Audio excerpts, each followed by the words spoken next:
Hey folks, welcome to Narratives. Narratives is a podcast exploring the ways in which the world is better than in the past, the ways it is worse, and the paths towards a better, more definite vision of the future. I'm your host, Will Jarvis, and I want to thank you for taking the time out of your day to listen to this episode. I hope you enjoy it. You can find show notes, transcripts, and videos at narrativespodcast.com.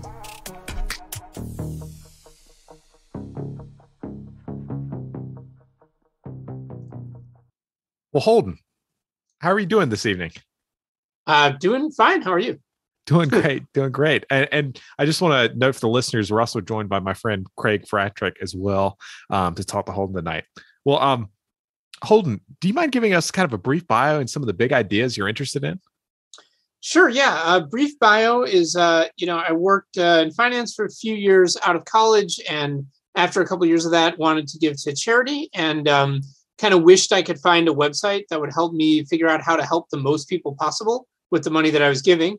And I had trouble finding that. So, coworkers and I, facing a similar problem, decided to create it. And my coworker, Ellie Hassenfeld, and I left and started GiveWell, which is now a website that basically tries to find the charities that can help people the most per dollar spent and publish these, recommendations that people use to give. And there's a couple $100 million each year now that are being given to GiveWell's recommended charities through GiveWell's recommendations. After a few years at GiveWell, we met Carrie Tuna and Dustin Moskovitz. Dustin is one of the co-founders of Facebook and also Asana, and they were trying to give away a very large fortune in the billions of dollars and wanted a similar goal. They wanted to do as much good as possible. They wanted to help people as much as possible with that. And because we felt that they were in a little bit different position than, let's say, an individual donor coming to a website, because they wanted to build a whole foundation. So we spun off, basically started an internal project at GiveWell, and then that eventually spun out into the organization I work at now, which is called Open Philanthropy. And Open Philanthropy, just like GiveWell, and just like my general career theme, is how do we help people as much as possible with the resources we have? But it's more serving kind of a large philanthropist model and less of an individual donor model. So it tends to, a lot of what Open Philanthropy does, not all of it, is kind of higher risk, higher reward, doing things that, what we call hits-based giving, where you might fund 10 different projects and 9 of them might kind of fail, and one of them might just be so epic that it makes up for everything. And so that's the direction I've kind of moved. And then over the years, I've generally just been, as part of my job, more and more intensely looking for outsized opportunities to do good, just things in the world that are what we call important, neglected, and tractable. So things that are just a big deal, that aren't getting enough attention, and that we might be able to do something about. And that's what I'm always looking for. And as part of that, I've become very interested in this idea of long-termism, which is that if you want to help the most people, then one of the best things you can do is anything that helps the entire future of the world go better for all the generations that will exist to come. And so I've now become co-CEO of Open Philanthropy, and my coworker, Alexander Berger, runs the other half, and I run the side that is focused on long-termism. So that's a little bit of my journey. That last transition to focusing on long-termism was in 2021. So it's all recent.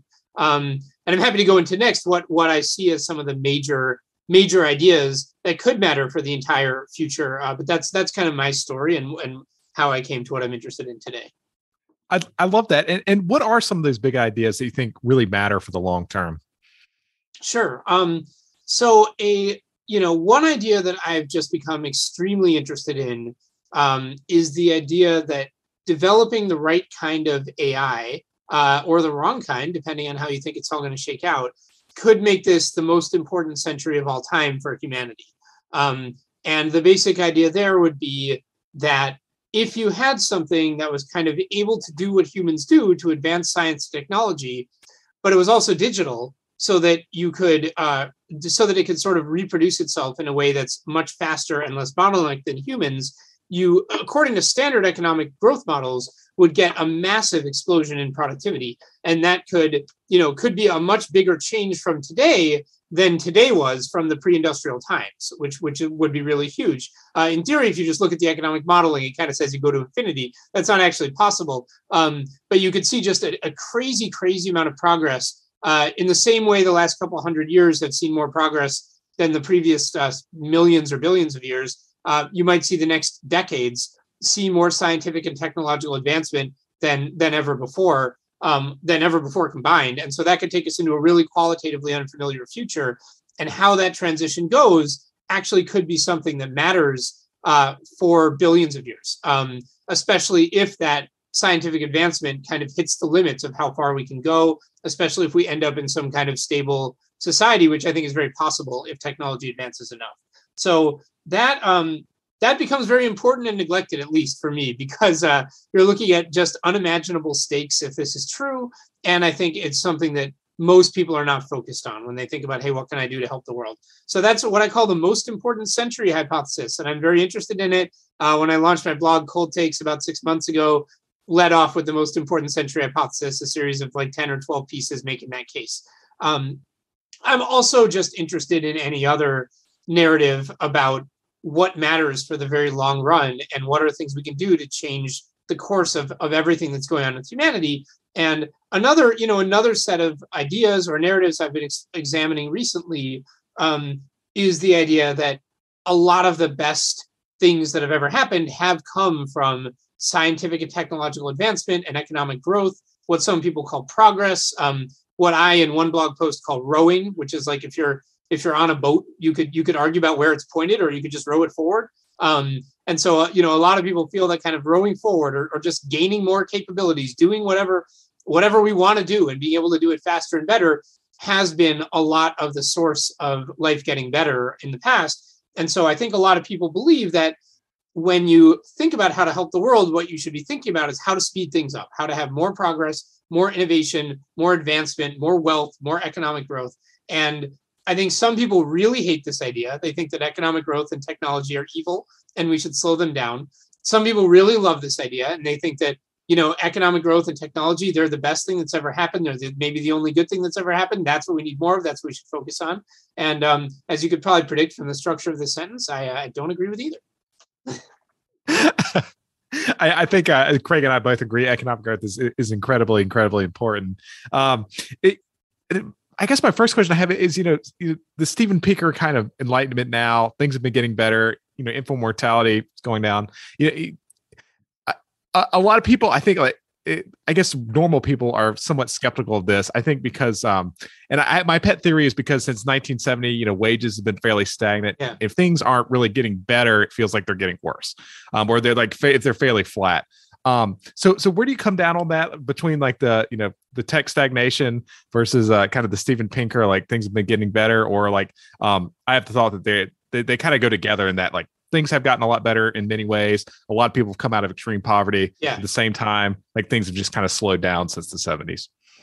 Yeah, well, they could certainly both be true. And to some extent, I think they both are true. I mean, one story you could tell is that life has been getting better, but the rate at which it's been getting better has been slowing down. And technology has been advancing by a historical outlier pace, but the pace has been slowing down. So you could simultaneously be at an incredibly high speed by historical standards and be slowing down. And I think both are true. I mean, Enlightenment now is more about, I think, quality of life. Yeah. And I do think quality of I think in many ways we would expect quality of life to just lag technological progress. So right now, I mean, I do think we're getting slower technological progress than we were, let's say, like 50 years ago, or maybe a little more than 50 years ago, maybe like 70 or 80 years ago. We are getting slower, but also so much of the world is still yet to reap a lot of the benefits of new technology and new capabilities that life is probably getting better about as fast as it ever was for the average person on Earth. And that would be my guess of where we are right now. And I'm happy to elaborate on that. I mean, I've got blog posts on all this stuff on my blog and charts and all that. And some of it I know a fair amount about and some of it I know very little about. But that's my high level take. Can I jump in? So I hear kind of just being aware of what scale the question gets asked at, right? Yeah. So the point about technology, right? Like if we look over, as you've discussed on your blog, and I am a big fan of this post, if we look over, 10,000, 20,000, 30,000 years, technology is this incredible hockey stick. But then if we look over 40 years, it looks like it's this declining thing. And then if you look at the sort of unhappiness with lifestyle, the kind of great stagnation, Tyler Cowen, the Western kitchen looks very similar from 50 years ago.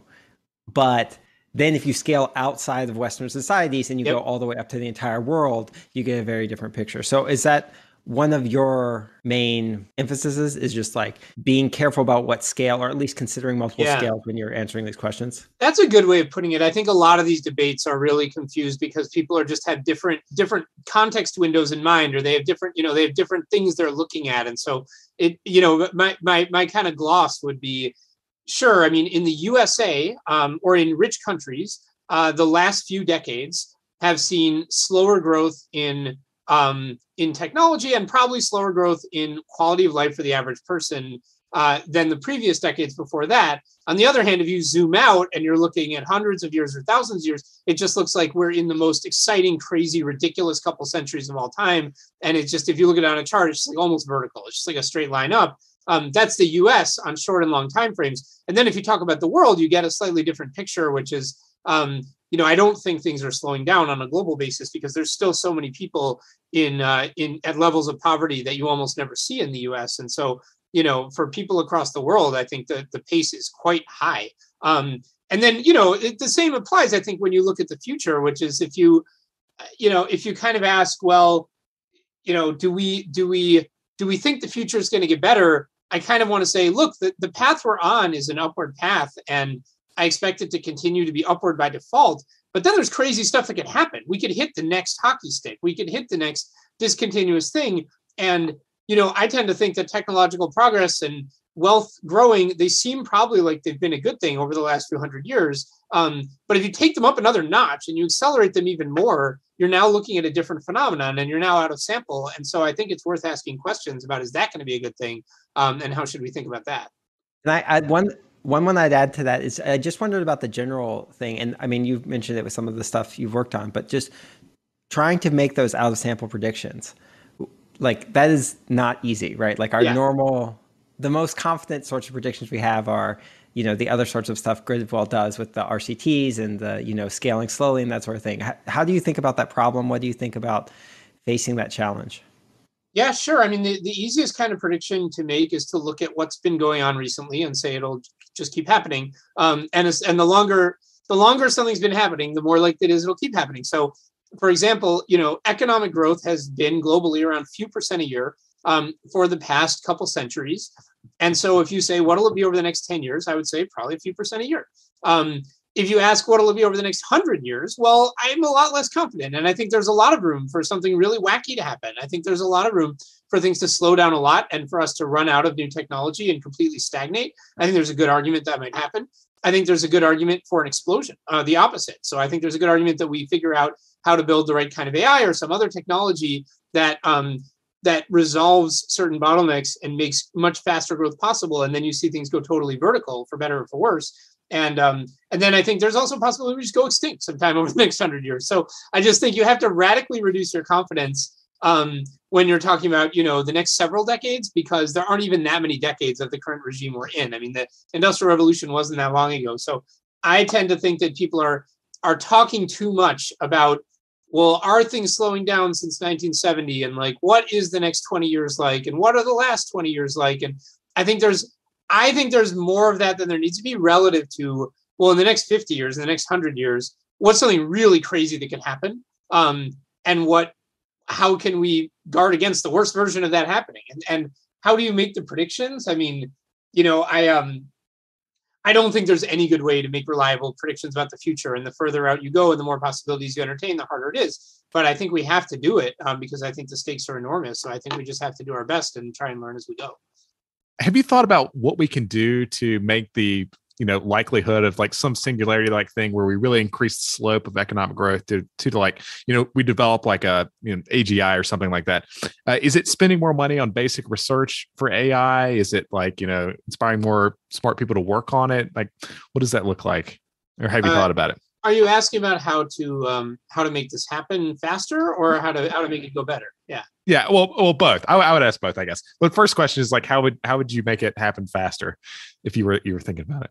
Well, I mean, I just have to be totally open. I mean, you know, I have a blog post in the Most Important Century series that kind of says, look, like if you're saying, hey, this could be $1 billion company, maybe the appropriate reaction is to be really excited. But when we're talking about the most important century in the sense I'm talking about, my reaction tends to be like vertigo and getting like a little dizzy and nervous and Gotcha. kind of nauseous. And, you know, so I have a tough time when I think about the prospect of an AI driven productivity explosion that kind of takes scientific advancement to a pace that we've never seen before. I have a little trouble being like, great, how do we make it happen? Like, I'm a little like, ooh, maybe that would be really good. Maybe that would be really bad.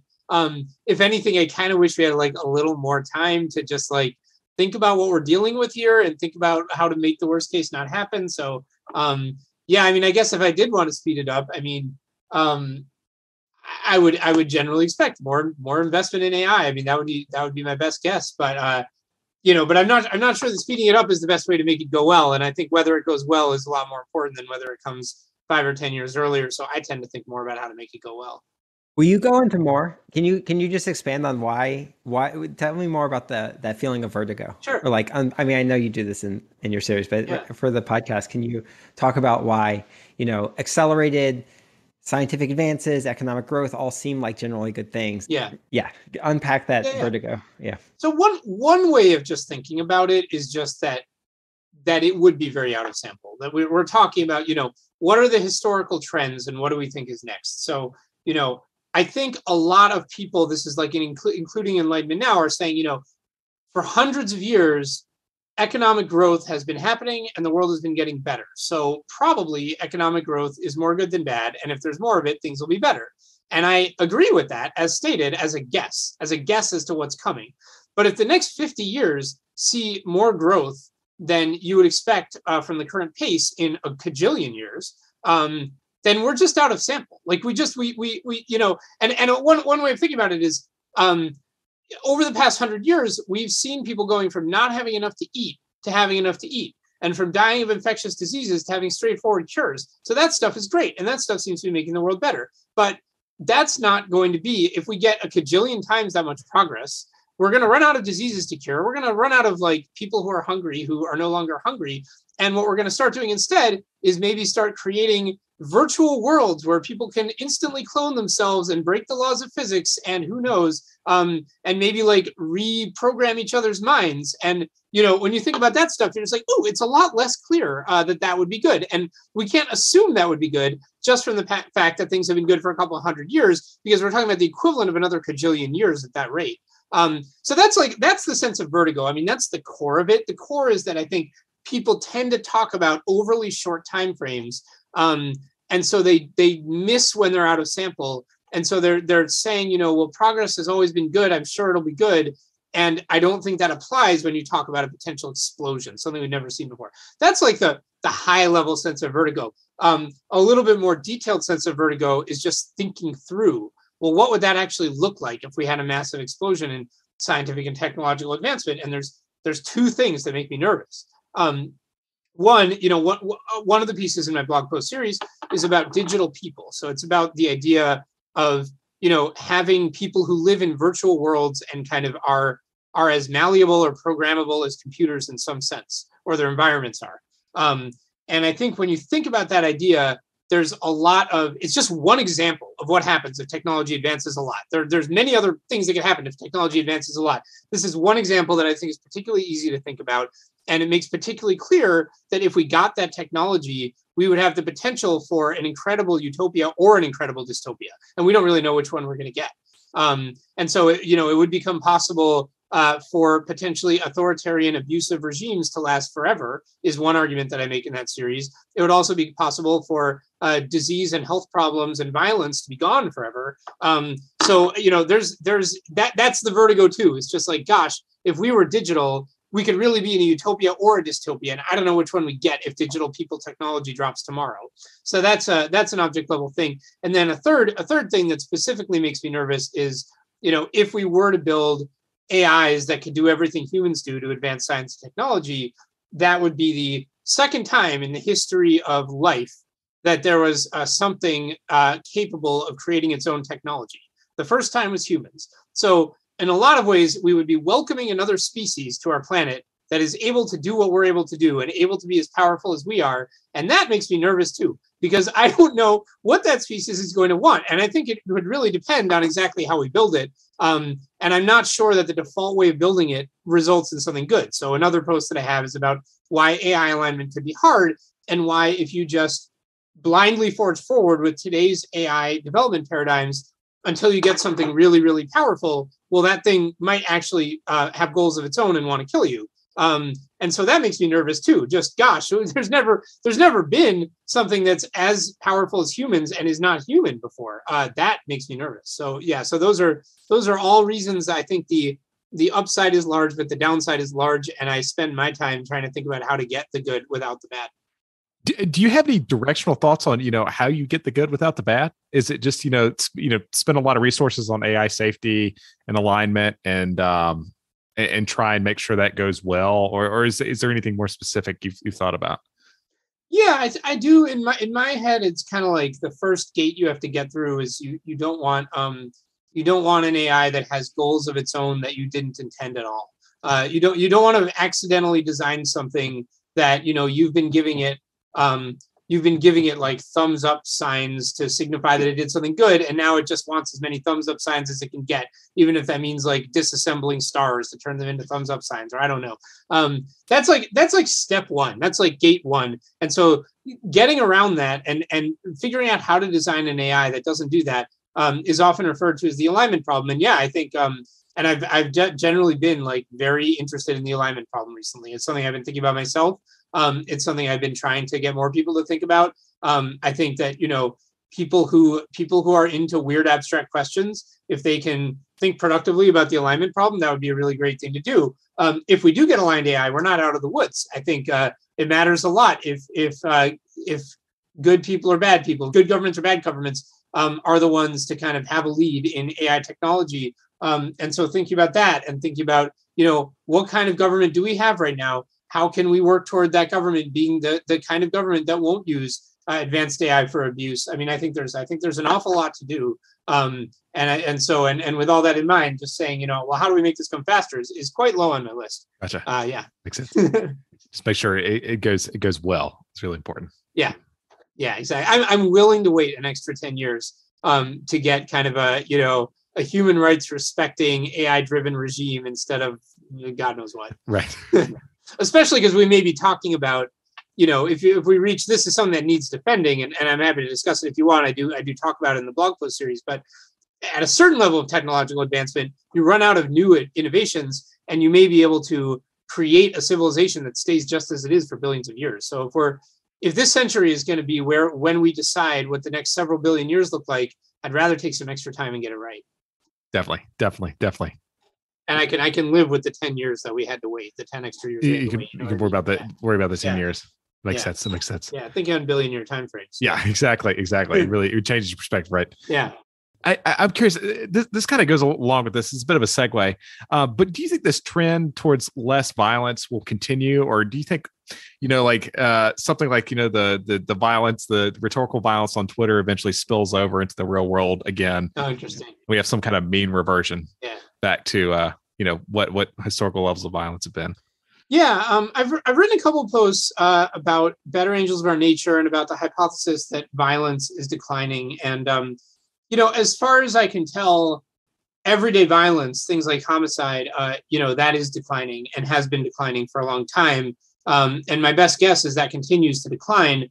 I do think there's a much bigger question of whether that's been offset by the increased rare risk of giant, crazy catastrophes with tons of deaths. So that's a hard thing to know from looking at charts, because we're talking about rare giant events. Right. But when you look at, an interesting fact is when you look at the deaths from the world wars and some of the atrocities committed in the 20th century, it's like they kind of make up for a lot, if not all or more than all, right, of the drop in homicides over the past several centuries. So what does the future look like? And I kind of think it's the same direction. It's kind of like you're going to see fewer homicides every day, and the risks that we deal with, the rare risk of something really wacky happening, just gets bigger and bigger. So, there's the possibility that at some point in the coming decades, someone will be able to deliberately design a bioweapon that would be much worse than COVID-19. Well, that would be, that's a kind of risk we've never faced before. Nuclear war is a risk that has only existed for, 70 years, 80 years. And so there's a lot of new, and then there's the AI thing. So there's a lot of new cards, a lot of new things coming onto the table that could be more violent and more dramatic and more complete than past things. But homicides are going down, so that's good. Definitely.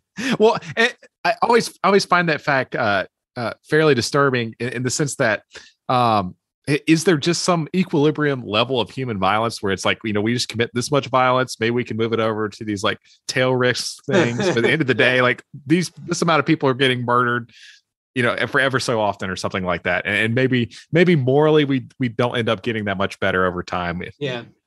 I don't think there's a magic equilibrium. I think it's just super uncertain. Gotcha. So I don't think it all cancels out. I just think it's hard to say. And, in general, when I think about historical narratives, I've always been into these grand narratives of history. Yeah. I was a social studies major in college, which read a lot of like social theorists, Marx and Durkheim and Weber. But I do think a lot of the narratives people want to talk about today are like emotionally loaded narratives. They're like, are things getting better or are things getting worse? I have answers to those questions, but my answers tend to be kind of complicated and annoying and unsatisfying. And what I prefer is narratives that are about what are we reliably seeing more of as time goes on? What are we reliably seeing less of?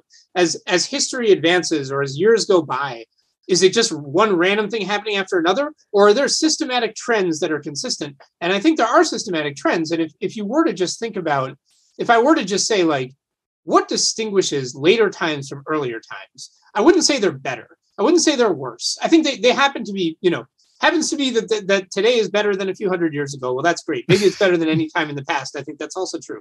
And that's great. But fundamentally, that's not what makes today different from the past. What makes a later date different from an earlier date, one approximation would be that there's more people, which has been basically true throughout history. Population has almost always grown.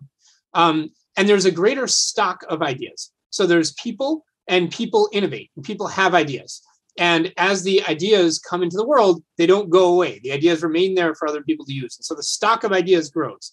And then I do think there was kind of probably a cultural change in the last few hundred years where the rate of ideas went up a lot and now might be slowing down a bit. But you always have more people and more ideas. And that leads to something I call empowerment, which means that we have more capabilities. We have more options. There's more things we can do. So what does that mean for violence? Well, on one hand, it means that we can enforce laws better. And so if we all agree, or 90% of us agree that we don't want homicide, we have an easier time stamping it out. On the other hand, if one very powerful government decides they want to kill lots of people, well, they have more power to do that. They have more options. They have more technologies that can help them oppress people at great scale. So that's kind of how I tend to think of it, is should start from the idea that what's really going on in history, what's the arrow of time, and it's pretty reliable. There's more people and there's more of a stock of ideas. That's pretty reliable.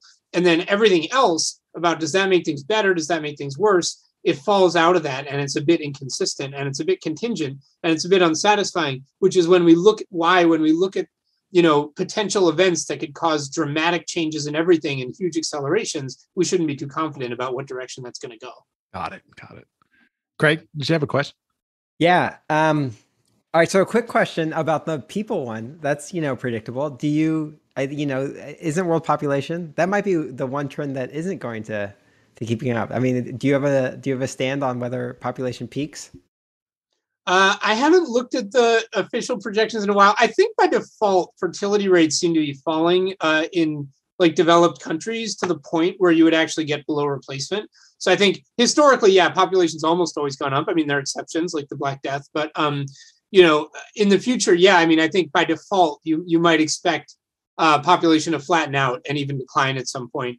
Then there's this question of what we mean by population, because in terms of the, if we did create a technology like digital people or even advanced AI, you could have science happening as if population were exploding. And depending on your philosophical views about whether digital people are conscious, which I'm happy to talk about if you want, you could have people arguing. Some people could believe that population is declining. Some people could believe it's exploding. But yeah, I do think there's a good chance. Yeah, you're right. There's a good chance for population decline in our future. And that would be something that would be very historically unusual. But the stock of ideas seems to be solidly on the upswing.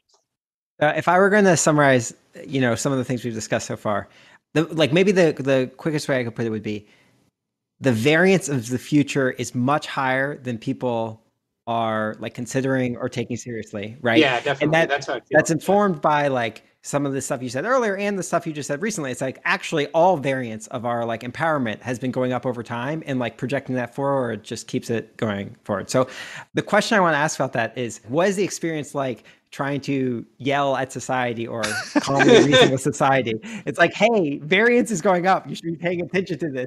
And most of society is engaging in Twitter disputes and assuming mean reversion, assuming ergodic distributions or something. I mean, it definitely seems to me that it's hard to get people hyped up about the long run future or even the long run past, or a thing that I just consistently do on my blog. I have a post called something like "If I Were a Billion Years Old," and I just consistently try and take this very, very long run view. So I'm just, every time I talk about anything, I'm just forget about what's happened since 1990. How far back can we go, right? So I have a Has Life Gotten Better series where I'm look, I agree with Enlightenment now that life has gotten better since a few hundred years ago. What about the 10,000 years before that? What about the hundreds of thousands of years before that? So I have that series. I have a series about what's happening to the rate of innovation, great art, great science. And instead of going back to 1970 or going back to 1920, I go back to 1400, which is as far back as I was able to go. So I'm always trying to do that. And gosh. And then when I look to the future, I ask, well, what are things that can happen in the next 50 years that could actually matter for hundreds of years, thousands of years, billions of years? Most things won't. What are things that could? And look, if the media was full of this stuff already, then I would not be writing all this stuff. I wouldn't bother. And when I do write it, it's not exactly viral wildfire most of the time. So I don't know. I'm not screaming at anyone. I'm not mad at anyone. But does it feel like people are generally uninterested? Yeah, it mostly does. Some people are very interested, and that's great. But for the most part, it has been generally seems pretty hard to get people to have serious intellectual conversations about very long time frames. Sure, I realize an implicit assumption of my question is just, I think it comes from the fact that I have been relatively exposed to these ideas recently. Yeah. So I am very familiar with what more mainstream society discusses. And then I read your stuff and I find it very interesting and compelling. And I notice it's a small minority of what goes on in things. But maybe the better way to frame the question is, what has been the progress of these ideas over the past 5 or 10 years? Because maybe there's a hidden, there's a growth part there that I don't see being kind of a latecomer to these idea space. Sorry, can you clarify that? I don't think I understand the question. Yeah. So I see you fighting this uphill battle, and I appreciate it. I support you. I like it. I'm cheering you on. It's good. Thanks. But what I have less visibility into was, what was it like developing these ideas over the past 5 years, or since the time you've been working on this stuff? And the question I want to ask is, has there been significant growth in the ideas and the people engaging with the ideas? Yeah. Has there been growth in there that's not, visible to us on the outside? Oh, I see. Yeah. They're by and large not my ideas. By and large, there's people that, as part of my job, I try and get to know the people who are obsessing all day about how to help the most people possible and how to think about the long run future. But it is true that a lot of ideas are kind of floating around in these social circles, and they're very interesting. And there's a lot of private discussions and emails and stuff that are really interesting, but they're not, they're not getting a rigorous public presentation. And a lot of what we've been trying to do at Open Philanthropy is take some of the most important ideas and really critically examine them, pin them down, and put them in a forum where you can, put a technical report online. And then I've been writing these blog posts where I kind of summarize the technical reports or talk about the big picture lessons, the big picture takeaways. So I would say there is a community of people who talks about this stuff, who has a lot of great ideas. The community has been growing. the ideas have been advancing, but it's in the scheme of things, it's a small community. And it's a very early stage ideas to the point where a lot of them just aren't written up anywhere, or are getting their first kind of real public analysis with the reports that we've been writing sometimes. Makes sense. Holden, I really like your writings on Utopia. Which is funny because Utopia is almost, it's often viewed as like a fool's errand to look at this.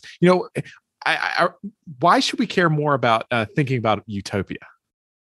Sure. I mean, I spent about a year kind of obsessed with Utopia. I would look for, I would say, has anyone thought about what we hope the world eventually looks like when we have a lot more advanced technology and we can do whatever we want with it? And, the answer was always like, well, fiction. I mean, there's almost nothing. There are projects of people who try to create utopias today, but I was curious about what do we hope the world looks like when we have a lot of capabilities and empowerment and technology that we don't have today?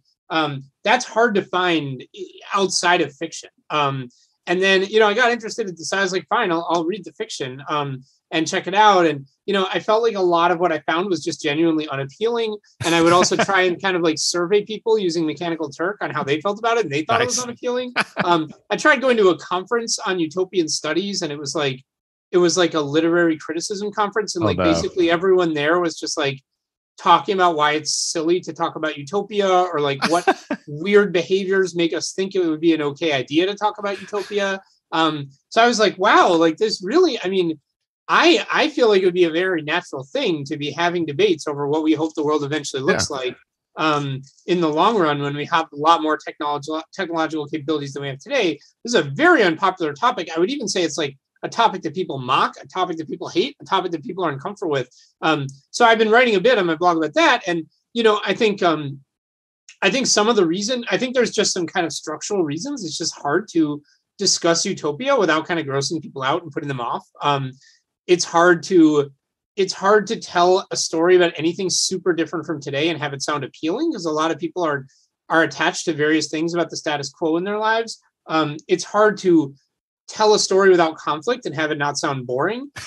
It's hard to, and that point I just said has been remarked on a bunch before. These other ones I think less so. It's also hard to like talk about a world and not have it sound homogenous, because the world we're in is very diverse and people are able to do all kinds of different things. And it's hard to describe that, and it's hard to give a feel for that. So I think that is something that holds us back, but I think we should try and push through these obstacles and should talk about what we hope the world eventually looks like. And I think that is part of my feeling, that there isn't enough discussion about extreme possibilities for the long run future, how we get the good ones and avoid the bad ones. And one of the reasons I think there's not enough discussion of that stuff is because I think a lot of the long run future could be here faster than we think. Definitely. We should at least have thought about it a little bit before it hits us, right? Yeah, I think so. I mean, if you think that we're not going to have, if you think that technology's not going to be able to do all the things we can think of for another million years, then that would be one thing. And yeah, my view is roughly that the rate of technological advance is somewhat of a function of population, although ideas get harder to find over time. So over time, you need more population to have more ideas. But if you have something that fulfills all the functions of a human scientist or a technological advancer, and you can duplicate it, so that would be AI, then you kind of have this exploding self-reinforcing population loop, and you can get any rate of technological advance. And so when you think about crazy sci-fi futures, I mean, those could be they're very soon in calendar time. And so thinking about what we want the world to look like does seem worth doing. And a lot of it is, for me, also is just trying to continue to find ways to think about the long run and get myself into the headspace of someone who's, really asking myself, well, when I look zoomed out on a chart that has billions of years on it before us and billions of years after us, what are things that matter for how that chart looks, instead of just getting wrapped up in stuff that, will matter for another 5 years and then won't matter anymore. Definitely. So I have a question, and I think it's similar to one that Will kind of asked, those. Apologies for stealing it. So it's kind of like, what's your optimism posture like in doing this work? Again, I'm like going a little meta. So it's like, I think there's all these things, as you say, we've empowered more and more over time, and the next century could be just like, 1000x, just so much more than what we've seen before. And I hear your conversation. And I'm like, oh yeah, these types of discussion don't land with our like natural inclinations that were formed on, hunter-gatherer tribes when like the world was static, more or less, right? Yeah. And so do you do this work because you feel like it's the best thing we can do? It's like, well, sorry, I can imagine you thinking, well, we have a 1% chance of success and anything we do like increases that and it's definitely worthwhile. Or you could think we have a 99% chance of success and we just got to get that 1% chance of failure like lower and lower. Yeah. So do you have like a scale where you're like, are you hopeful? Are you kind of asking like, do I think things are going to go well or badly? Yeah, that's trying. Yeah, sorry, that's a much better way. I think surprisingly little about that question. I think I resist the framings of optimist and pessimist. And where I really want to focus, what I really want to convince people of is that it's indeterminate and it's not a story written in the heavens for us to live out.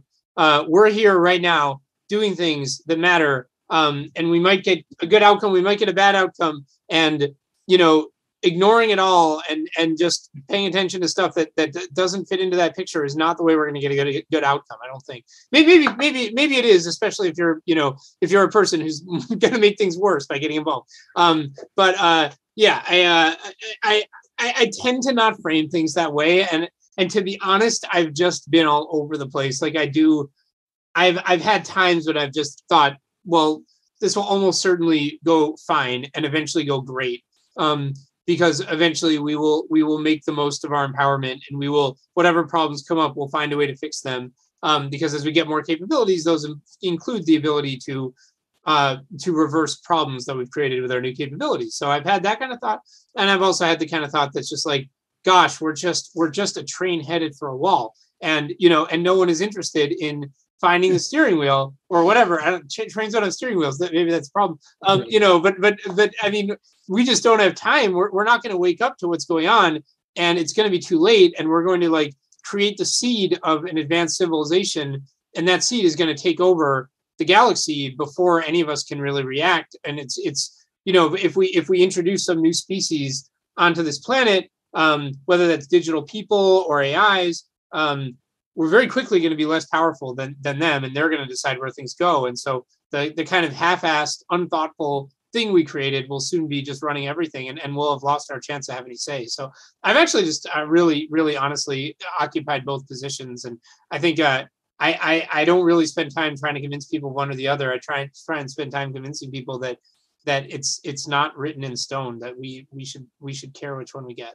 I see. So it's almost like that sort of external evaluation of likelihood of success or failure is not very actionable. Instead, the key point is that, like, again, there's much more variance that remains. Yeah. And therefore we should do a lot of stuff to try and make sure it goes well. Yeah. Yeah. That tends to be what I focus on the most. Yeah.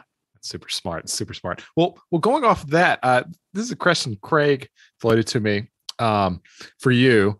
And it was, you've worked in EA in a lot of different capacities. Like there's this idea generation, like, coming, writing the blog, things like that, the media stuff. There's community building, there's org building, there's all kinds of different stuff. And Craig, if you want to expand on that a little bit, but what has been the most important, and what for you has been most impactful, you think? You mean most impactful of the work of the things I've worked on? Of the things you've worked on. Yeah.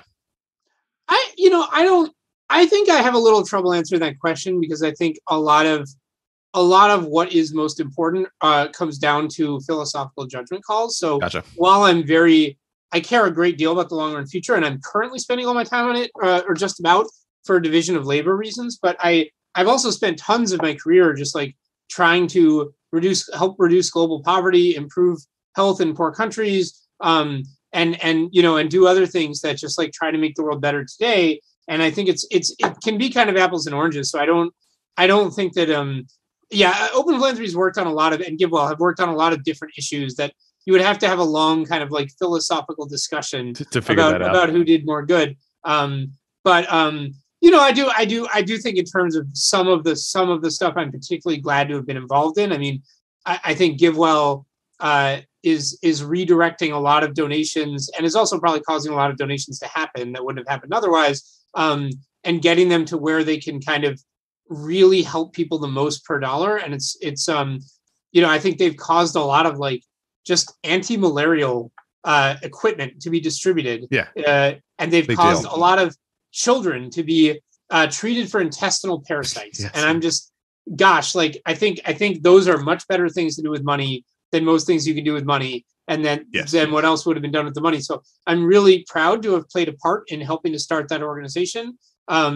That I'm not at anymore, but I'm really proud of the role I've played in helping them get started. And I'm also, when I look at some of Open Philanthropy's, big projects, I mean, I'm really glad that we've gotten so involved in farm animal welfare. I think that it's incredible how poorly animals are treated on factory farms. And I'm really proud that we've supported a lot of amazing work by animal advocacy groups that, certainly had momentum before we came in, but I'm glad we've supported them. I'm glad we've tried to help speed them up. Over the last few years, we've seen an incredible number of corporate pledges to treat animals better. And we've also seen great progress in alternatives to animal products, like for people, for food. And so I think, hopefully animal suffering is a lot lower than it would be otherwise.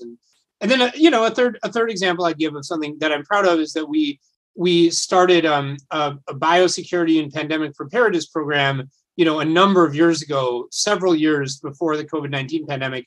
And we were just supporting a lot of organizations in the US that plan around pandemics and try and have better policy for preventing pandemics. And we're a part of the pandemic response. And that's, once COVID-19 hit, a lot of people were interested in pandemic preparedness, but it was too late then to go back in time and have these organizations be well funded for several years and build up capacity. So I'm glad we were able to support them too. Well, Holden, I want to first thank you for humanity. You've done a really a lot of good, and I really mean that. That's a great segue. So Holden, you're really good at finding causes that are underserved.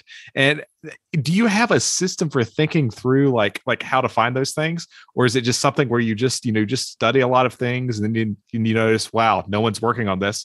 It's like GiveWell, right? I mean, how long have we had charities, and at the same time, most charities are quite ineffective, and nobody had ranked these things and figured out how can we do the most good. And maybe that's a difficult question to answer, but how do you go about finding alpha when you're trying to do these things? Sure. I mean, thanks for the kind words. I mean, one thing about alpha is just effective altruism is really new, and it could be interesting to talk about why that is, because I just don't think it was true 50 years ago that you had a bunch of people all kind of intensively asking, how do I do the most good per dollar? And I think the reason people are asking today might have something to do with just the fact that we do live in an incredible information age. And so, some of the questions that GiveWell asks, that Open Philanthropy asks, if you asked them 50 years ago, it would be like, I don't know how would you start to answer that? Like, go to your local library. Oh gosh, that's going to be a tough one. These days you can kind of say, well, I made a database of 1,000 charities. I went through all their mission statements that I pulled from their tax records. I looked at the ones that were relevant. I went to their website. I looked at what they do. I went on a Google Scholar, found the papers on what they do, read the papers, found the papers they reference, read those.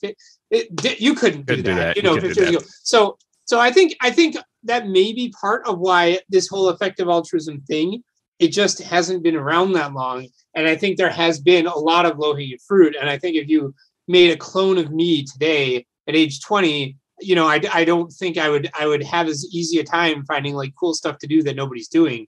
So that's some of it. Our general framework at Open Philanthropy that we just use over and over again to find things we might want to get involved in is importance, neglectedness, and tractability. So we look for things that matter a lot, and you can kind of quantify that. You can say, here's a problem in the world. If we fix the problem, how big a deal would that be? How much wealth would it create? How many people would it help? How many lives would it save?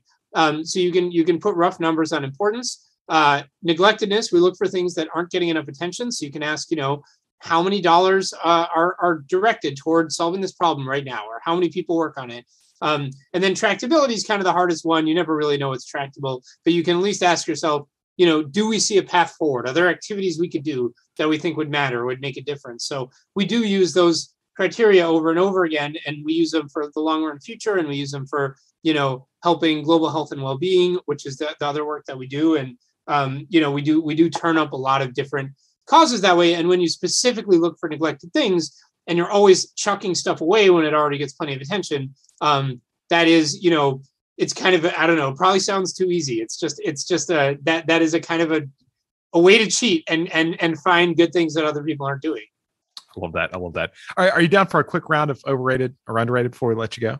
Sure, give it a shot. All right. So I'll throw out a term, and you tell us whether it's overrated or underrated, and maybe a sentence or two why. So okay, yeah. This is always tough because I never know how something is rated. I don't know. Right. Actually, do you have any thoughts on like who's rating it? Like who, underrated or overrated by who? That might help. Yeah, that's a great question. I guess average person listening to this podcast? Yeah, that's tough, right? I don't know anything about them. Craig, maybe you have any thoughts? No, I don't think you can do the average person listening to this podcast. I mean, I think you could. Oh yeah, but I guess it is really tough. Well, no, my default is more like society in general. Although I feel like one of the major answers that always comes up on conversations with Tyler is like, underrated by some, or sorry, overrated by some, underrated by most. Yes, right. Is like the classic, is the pattern that always shows up. And so I think that anything that fits into that pattern, I think, is like a fine answer. Yeah. I think the answer has got to be society, unless you want to like have a specific one. But like again, America or global society, or kind of like. But I don't think it can be global society. I mean, as you know better than we do, that like lots of the world is struggle, is subsistence or whatever. It's just poor and like struggling to get by. So maybe the right audience is like educated. I mean, it's like college educated America has got to be like college educated America. I don't know that much about what college educated America thinks, but I'll give this a shot. Yeah, let's give it a shot. Agriculture, overrated or underrated? I think underrated in some sense, because I think it really was an incredibly huge deal. There are bestsellers out there arguing that agriculture is a huge deal and saying it was a big part of why we have civilization at all. So they're bestsellers, but I think they're mostly like I more agree with them than disagree with them, and they haven't necessarily penetrated everywhere. So I think it's not entirely clear. Like it's not 100% clear that we couldn't have had civilization or that it would have been different without agriculture, but it's probably true. And I think civilization has been a big deal. It means we have a lot more people than we would have otherwise. It probably means, at least right now, life is better than it was before and than it would have been otherwise. So, probably underrated. Hunter-gatherer happiness, overrated or underrated? I think no one has any idea how happy hunter-gatherers are. So I think anyone who's got a confident view on that, I think is wrong. Is wrong. I love that. No, that's good. That's perfect. We don't know. We don't know how happy hunter-gatherers are. If I had to guess, I would say pretty similar to us. Good stuff. AI existential risk, overrated or underrated? Underrated. Gotcha. Do you think it is up? Well, here I'll zoom in a little bit. Yeah. Do you think it's overrated or underrated within like the rationalist community? I think underrated. I just think this is just a huge deal. And I do think there are people who, they get the impression, lots of people are talking about this, I'll ignore it.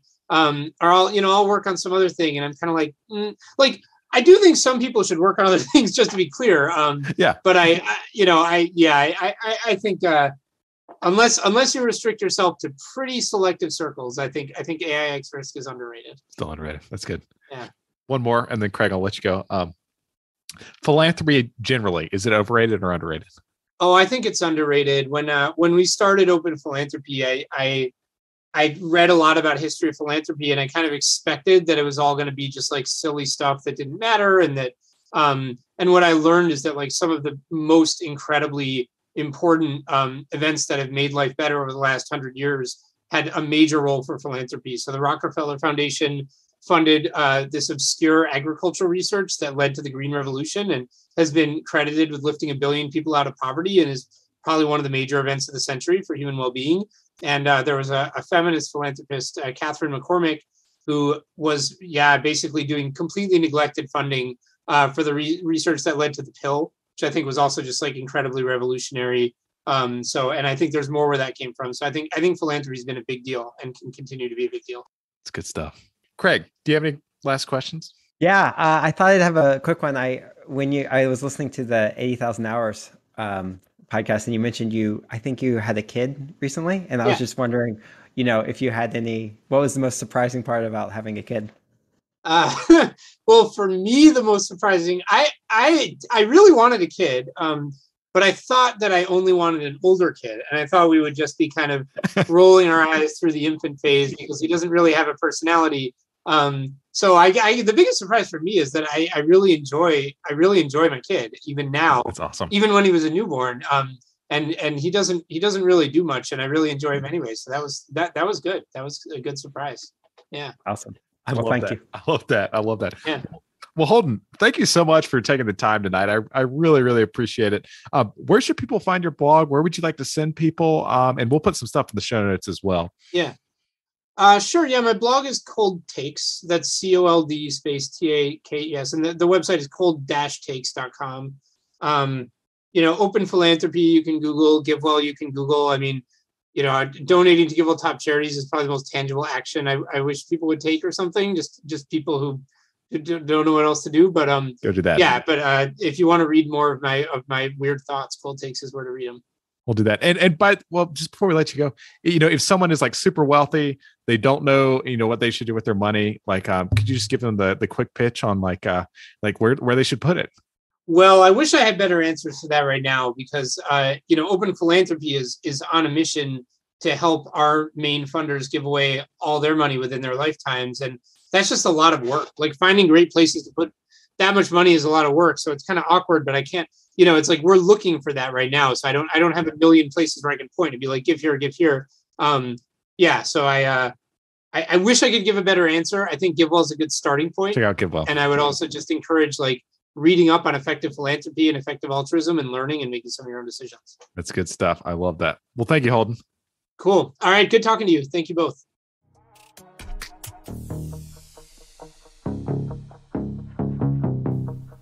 Thanks for listening. We'll be back next week with a new episode of Narratives.